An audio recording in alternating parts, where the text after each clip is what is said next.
Et donc, yo tout le monde, ici Vébaillé pour une nouvelle vidéo, une nouvelle critique sur un film très récent, puisque en réalité actuellement nous avons que des films au cinéma, j'ai pas vraiment des séries actuelles sur lesquelles je peux vous faire des critiques, donc actuellement c'est surtout des films.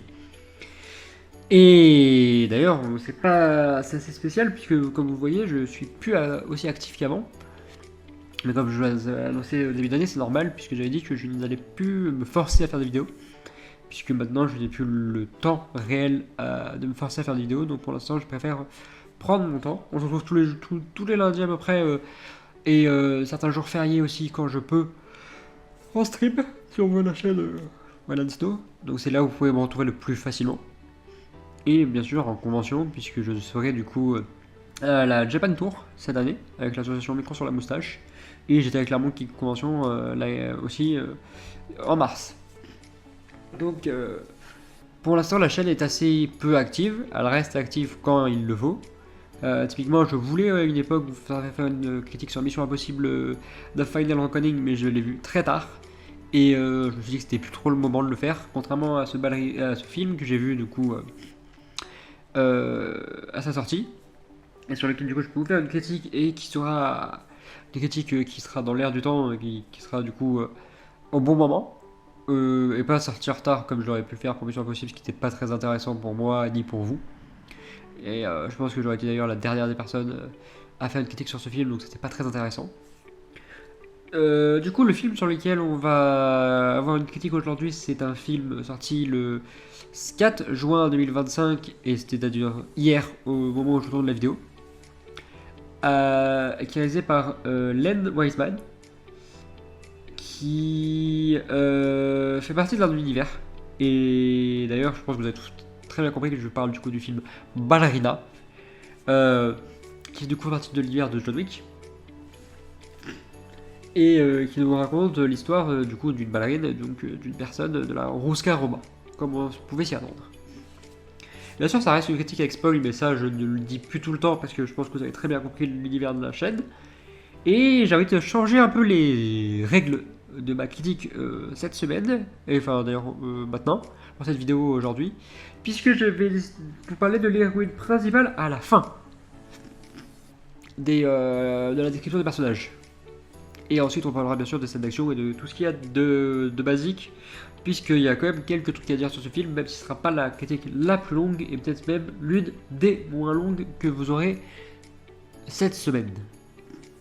Je veux dire cette semaine parce que vous avez, je pense que il y en a plusieurs, mais surtout de ma chaîne. Donc si on parle, on va vraiment faire dans l'ordre différent. On va parler du coup des méchants. En réalité, il n'y a pas vraiment de méchants, c'est juste une secte qui a en fait tué le père de l'héroïne, et elle va vouloir se venger de cette secte qui se trouve en fait dans une ville, c'est Eichstätt, après j'ai plus le nom, Hoffenstein, un truc comme ça, dirigé par un chancelier joué donc par Gabriel Byrne, qui est quelqu'un quand même d'assez, comment dire, reconnu dans le monde du cinéma. Et en fait, c'est une société qui, c'est vraiment une secte, puisqu'en fait c'est les gens qui entrent dedans ne peuvent pas en sortir, et ils veulent même, quand les règles sont adressées, parce qu'il y a toujours cette idée de règles pour eux, même dans cette secte-là, voler leurs enfants, puisque pour eux, et pour le chancelier, en fait, c'est tous ses petits-enfants à lui, et les éduquer pour en faire du coup des tueurs, et un peu à le bannir en fait de tout ce qui se passe dans l'univers de John Wick avec la Rosca-Roma et d'autres clans. Et c'est d'ailleurs un clan lié un peu à la Rosca-Roma, puisqu'ils ont eu une trêve avec eux pour pas qu'il y ait de combat, qu'il y ait de bataille. Mais c'est une sorte de secte qui en fait est vraiment très similaire au côté héroïque qu'on a dans le John Wick de tous ces clans. Et en fait, c'est là où on peut réfléchir et se dire, mais en fait, ils font pas vraiment quelque chose de très mal, à part oui avoir tué quelqu'un et donc faut la vengeance, mais sinon ils sont pas différents de ce qu'on connaît dans les clans de l'univers de John Wick. Et ils ont toujours cette idée de pas transgresser des règles et tout, un peu comme dans l'hôtel Continental, donc c'est très spécial. Et ça nous amène même à parler d'un personnage de cette secte qui est en fait la sœur de l'héroïne, qui a été du coup, elle, pas gardée par son père et qui a été du coup enlevée, qui a été éduquée pour être une tueuse et qui a accepté en fait de ce côté-là. Mais en réalité, c'est une sorte de dommage collatéral, puisque quand le chancelier va vouloir tuer la héroïne, il va faire qu'une bouchée de cette personne-là qui avait foi en lui, et c'est là où on se dit que oui, en fait, il est sans cœur et que c'est ce côté méchant où là, il y a un petit cœur dans les autres côtés. Plus héroïque. Et donc c'est pas un personnage très important, c'est juste le côté ah en fait c'est le côté comment dire empathie de l'héroïne pour un personnage, même si elle l'a pas au début, mais elle l'a vers la fin, parce qu'elle se dit ah putain c'est ma sœur en fait quand même, c'est ma grande sœur. Et oui elle a été un peu manipulée et tout, mais c'est le côté pour se rapprocher un peu plus de l'héroïne et donc vraiment lier l'héroïne à cette secte là. C'est pas un point que je pense qui est très utile à l'histoire, même si c'est un point assez cool du coup pour donner un peu plus d'empathie, un peu plus de cœur à ce côté-là. Et c'est ce qu'on retrouve d'ailleurs dans un des alliés de l'héroïne, puisque l'un des alliés qui se nomme Pine, qui est joué par Norman Reedus, fait partie de cette secte-là et c'est en fait une des cibles de l'héroïne à la base parce qu'elle voulait en découvrir plus.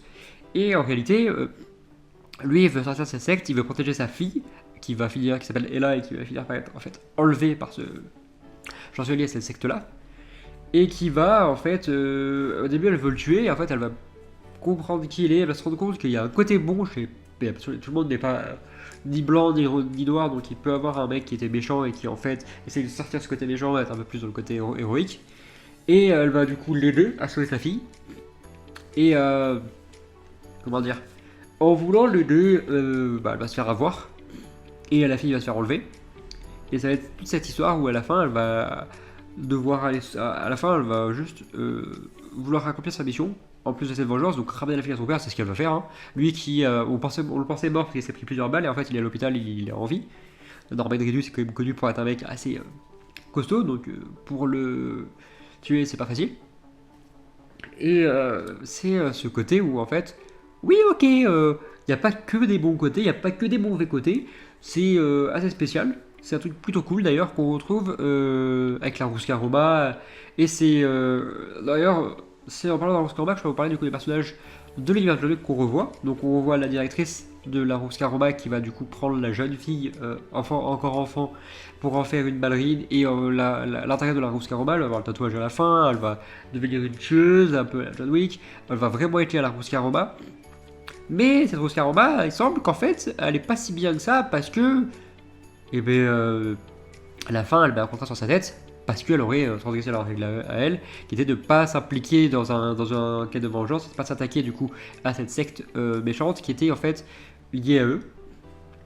Et ils avaient une trêve. J'ai l'impression que même c'était presque une histoire d'amour entre la directrice de la Rouska-Roma et le chancelier, parce que à la fin, elle regarde un tableau au moment où elle fait du coup ce contrat sur sa dette à cette héroïne-là, comme si elle était très liée. Et on a d'ailleurs la voix off de Winston, puisqu'il est aussi présent dans l'histoire et qui va être très lié à elle. Il va la recueillir au début, il va l'amener jusqu'à la Rouska-Roma, c'est grâce à lui qu'elle va rentrer dans la Rouska-Roma. Et il reste territoire de la continentale, donc elle pourra aller dans tous les continentales grâce à lui. Donc il est toujours présent. Un autre personnage présent dans le jour Caron, joué par Lance Reddick, d'ailleurs sa dernière apparition au cinéma, et on a John Wick qui est présent, joué par Keanu Reeves par quelques parties du film, surtout à la fin, parce que la Rouska-Roma va l'engager pour s'attaquer du coup à cette héroïne qui fait partie de son clan, pour l'arrêter, et il va en fait plus aider qu'autre chose. Et il va être aussi au début, je crois que c'est même une scène qu'on retrouve dans le John Wick Parabellum, je crois pas le 4 mais Parabellum. Et elle va le rencontrer et ça va être un peu son idole. Elle veut devenir comme lui, s'en sortir et ne plus faire partie de la Rouska-Roma en fait, et être une tueuse à gages, indépendante. Et c'est ce qui va lui dire, qui va l'amener là où elle est. C'est un peu le John Wick c'est un peu en fait la John Wick féminin grâce à John Wick. C'est comme ça que je vois l'idée. Et c'est un peu tout ce que je veux dire sur le personnage. Il n'y a pas grand chose d'autre à dire en fait, parce qu'il n'y a pas des personnages très intéressants. À part oui le père qui est du coup pas présent, mais qui en fait nous fait comprendre qu'il y a ah ok lui il a fait partie de la Rouska-Roma et en fait il fait partie de cette secte en même temps. C'est à cause de lui que la mère a été tuée, que la grande sœur a été enlevée. Donc Il n'y a pas de personnage très important, le père n'est pas très utile, même s'il y a ce côté où on comprend mieux cette sorte de vengeance juste après. De l'héroïne qui s'appelle donc Eve Macaro, jouée par Anna de Armas. Et en fait, cette héroïne qui va grandir dans la Russia Roma après du coup avoir tué pour la première fois de sa vie, puisque en voulant la secte a essayé de l'enlever, ben, ils sont rentrés chez eux, son père s'est battu, à un moment donné il est en mauvaise posture, elle sort de sa cachette, elle voit un flingue, elle tire dans avec, donc elle l'a tué. Donc elle fait partie de la Russia Roma ensuite. Parce que son père va finir se faire tuer par le chancelier et par cette secte là.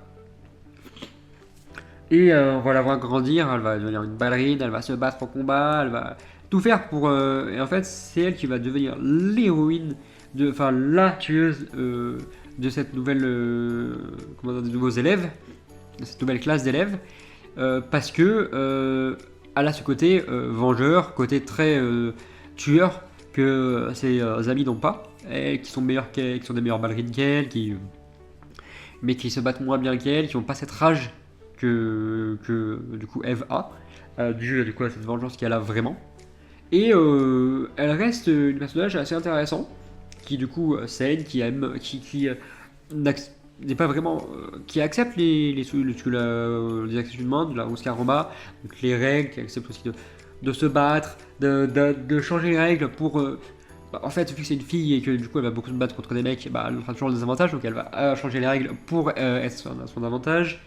Qui, en fait, c'est une fille qui a au début accepté la Rose Caromagdo et qui au fur et à mesure du temps, en fait, veut s'en sortir, elle veut sortir par là, et John Wick lui dit en fait la porte est ouverte, pas besoin, tu peux sortir quand tu veux.